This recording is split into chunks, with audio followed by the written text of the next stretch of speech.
Assalamualaikum warahmatullahi wabarakatuh. Salam sehat dan sejahtera untuk semua tretan. Pilkada Surabaya yang berlangsung tanggal 9 Desember tahun 2020, berlangsung aman dan lancar. Dari hasil perhitungan KPU Surabaya, pasangan Eri Cahyadi Armuji berhasil mengalahkan pasangan calon wali kota dan wakil wali kota, Mahfud Arifin Mujioman Sukirno. Namun, kemenangan paslon RJ, dan kekalahan paslon maju masih menjadi perdebatan di halayak. Tentu perdebatan itu, berkisar pada kenapa RJ bisa menang, dan kenapa paslon maju bisa kalah.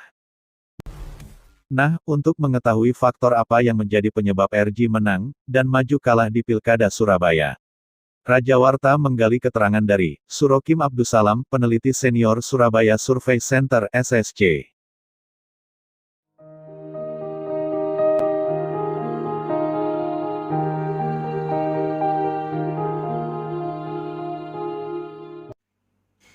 Pilwali, pemilihan kepala daerah wali kota di Surabaya itu ditentukan oleh banyak faktor.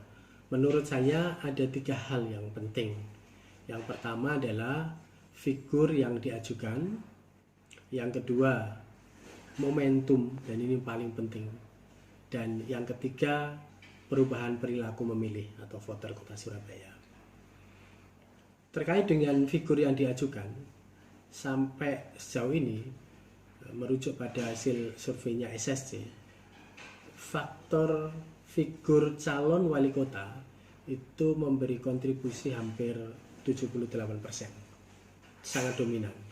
Sementara figur calon wali kota itu 16,8%. Jadi dalam konteks kontestasi Pilkada, Pilwali Surabaya, faktor figur ini khususnya menyangkut calon wali kota itu sangat dominan, sangat dipertimbangkan. Yang kedua, berkaitan dengan perubahan perilaku masyarakat kota Surabaya. Ya. Kita semua tahu bahwa pemilih rasional Surabaya itu tumbuh hampir 27%, bahkan ada kecenderungan naik terus, ya, menuju 32%. Dan menurut saya itu bisa dilihat dari pergerakan angka baik undecided voters, orang yang belum menentukan, maupun yang masih bisa berubah, yaitu swing voters. Swing voter untuk Pilwali Kota Surabaya dari 50%, 50,3 di bulan Oktober, itu hanya turun 41,9 menjelang akhir, ya, di akhir November, 41,9. Artinya orang yang masih mungkin berubah pilihan itu masih cukup tinggi, baik yang undecided voters maupun yang swing voters. Dan itu juga terkonfirmasi, mereka yang masih belum menentukan, ya, dan akan menentukan pilihan pada masa tenang itu ada 23,7%. Sementara yang akan menentukan pada hari H coblosan itu ada 22,5%. Itu kalau di total ada 46,2% pemilih Surabaya yang akan menentukan di last minute. Itu yang membuat kenapa kemudian siapa yang running di Pilwali Kota Surabaya, ya, itu kendati lebih dahulu memulai, belum tentu juga ada jaminan. Lalu yang ketiga, soal momentum. Ini faktor-faktor yang mungkin bisa dikategorikan sebagai faktor alam, ya. Kalau kita lihat hasil pilkada di seluruh Jawa Timur, termasuk di dalamnya adalah Pilwali Kota Surabaya, calon-calon yang usia produktif, ya, usia muda relatif banyak diuntungkan, karena banyak sekali calon-calon yang usia muda produktif itu yang terpilih. Menurut saya 3 hal itu yang bisa dikaitkan jika ingin menganalisis soal kemenangan dan kekalahan dalam Pilwali Kota Surabaya. Jadi ada faktor tadi, yang pertama adalah perubahan perilaku masyarakat, yang kedua ada faktor momentum, dan yang ketiga ada faktor figur.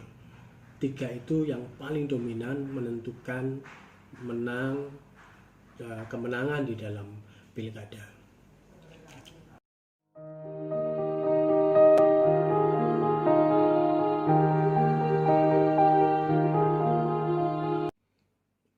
Dalam pilkada langsung, jadi pemilihan langsung, di mana penentuan itu ditentukan langsung oleh pemilih voters, maka peran partai politik memang selalu gradatif ya.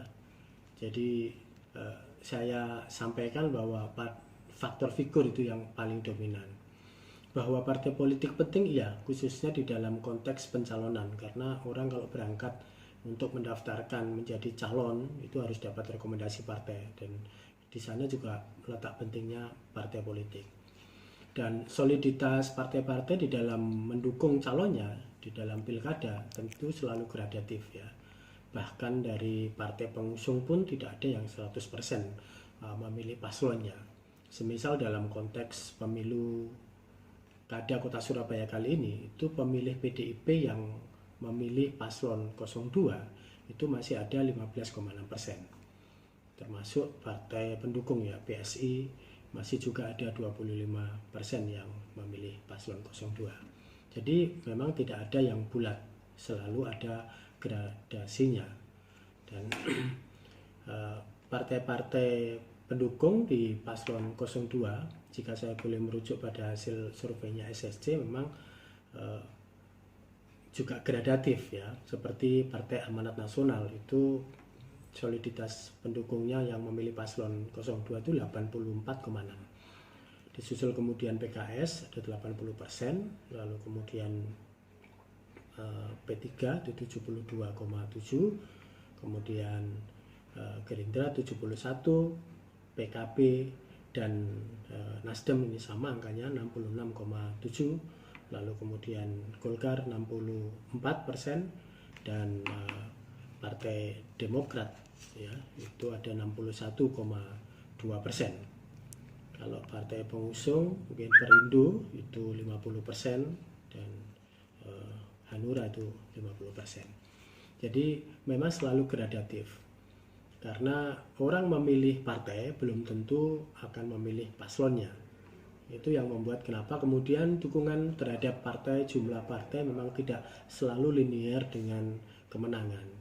Bahkan ini tidak hanya terjadi di Surabaya ya.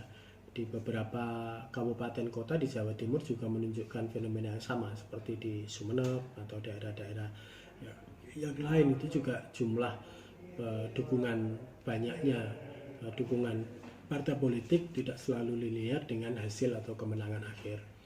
Dan saya pikir memang kita tidak bisa ya kemudian terlalu mengandalkan partai politik, karena konteksnya ini pemilu langsung, bukan pemilu dipilih oleh partai politik, itu persoalannya.